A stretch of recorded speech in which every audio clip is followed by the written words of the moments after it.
Hi, this is Cheryl for Cut at Home. Today I want to give you a few tips for working with the Bigz dies by Sizzix, especially ones like these where you want to use several different colors with the die.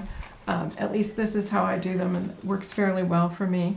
The first thing I do is cut out the entire die in one color paper. This helps me to understand where the shapes exactly fit on the die and also the different sizes. Next thing I'm going to do is get out my ruler and do some quick measurements and cut some rough sizes of paper to do the various colors that I need. I know for my toy soldier I need both white and an off-white, and so I've cut those pieces here.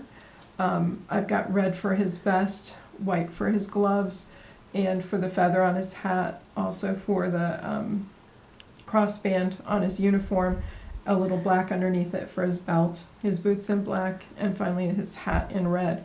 And so I would just go ahead and run it through the machine like this. Double layers of cardstock are just fine. Remember, the Bigz dies are meant to cut through heavy materials like felt and chipboard and that sort of thing, so a couple of layers of cardstock are not going to bother it at all. You can see the finished result on this other die where I cut the presents in packages, and I just left them laying there. Now, this one, it was important to do that initial cut first because I saw there that this die gives score lines to give the dimension on the packages. And so when you cut this, you'll want to put your paper face down, and that way you'll get the score lines on the front, and it's much easier to go in with a Copic multi-liner or another fine point pen and fill in the details. I did not do that on this one, and it made it a little bit difficult to follow.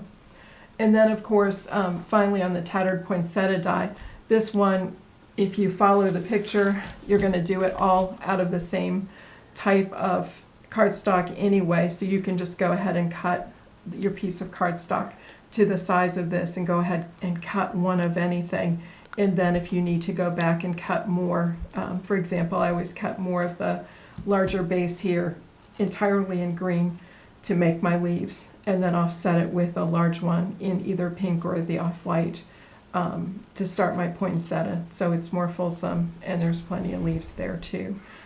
So don't be afraid to experiment with your dies and use up your scraps. It's a great way of using them.